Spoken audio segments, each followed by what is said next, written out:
Hey, good afternoon, everyone. Chris 70 with 70 Investments and co-host of the Good Deeds No Investing podcast. Hope you're all doing well today.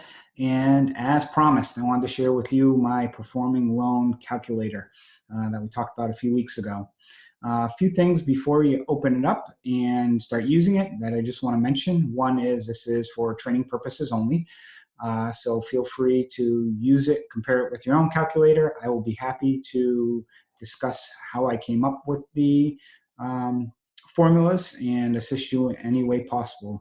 But just wanted to mention that it is for training purposes only. And second thing is it's based on IRR, which is also yield. IRR stands for internal rate of return. And what that is basically the interest rate that you're paying your money invested. And in many instances, it's highly fluctuates. So especially when payments come in and don't go in.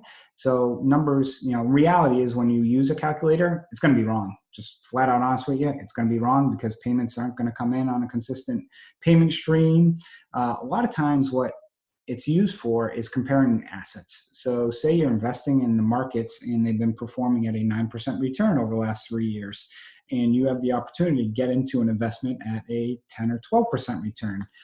You run the numbers to kind of see what is a better investment and should you shift the money. When dealing a lot in the commercial side or grander scale of real estate, that's a lot of times what yield is looked at is for comparing assets and seeing what is a better investment. Because at the end of the day, as I mentioned, where you plug into your calculator is not going to end up being 100% correct at the end of the day. Of course, it will fluctuate.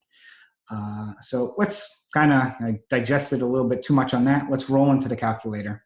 So left-hand side, you've got your information to put in, and then you've got calculations on the right. First thing I'll mention is if it's a blue font, it's editable. If it's black, don't touch it because it's a calculation and it will basically spit out the information for you. So the blue cells are the things that you should be inputting information on. You'll notice there are 3 tabs on this. The other 2 tabs are locked. You can't edit them, but I will be happy to go through that with you at any point in time to share information on how this was calculated, especially if you're comparing it to your calculator. So let's run through a scenario.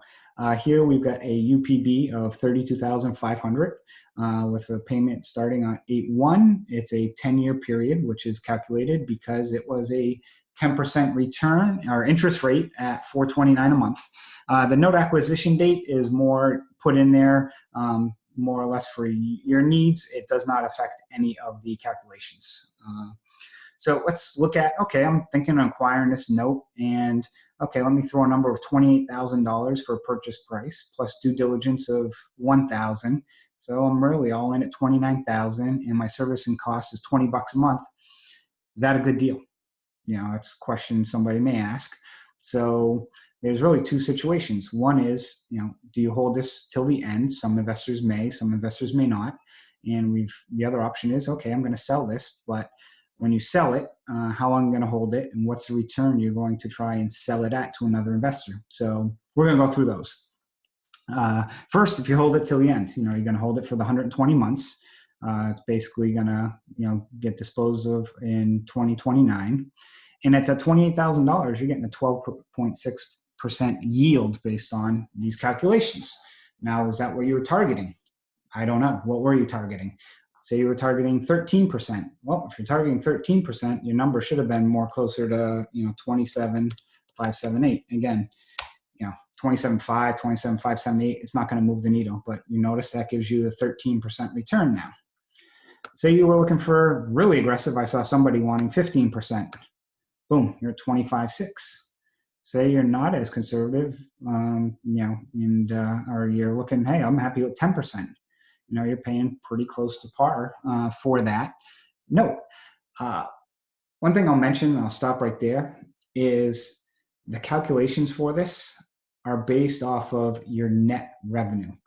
So what I mean by that, so let's stop and think. This person's paying $429 a month. You're not getting $429. You're getting $409 because you've got that $20 servicing fee.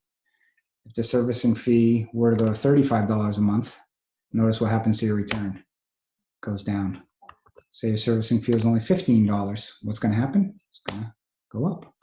So, it takes into account your net. When you're dealing with lower value monthly payments of like $2 to $250, you'll see the yield really fluctuates a lot because you're paying a higher percentage of servicing fees.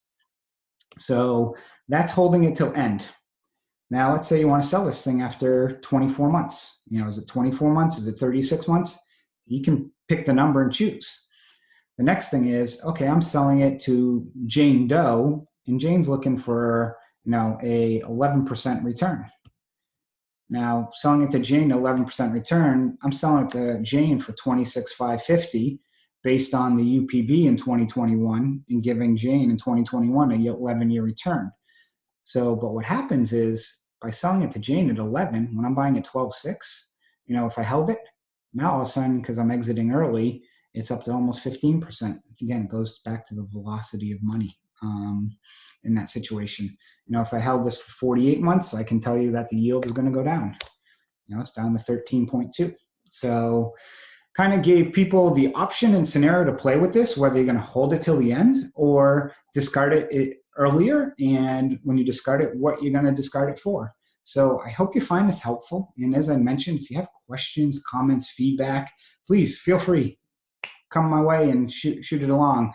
My goal is always to help people as part of the group and, try and educate you in some fashion to make wiser decisions, especially when it comes to buying assets, because the last thing you want to do is overpay for something, especially on these performing assets that have the low monthly payments, because sometimes people can get burnt when they're looking at things that might take 10 years to pay back on things. So thanks for watching. Hope you enjoyed this video.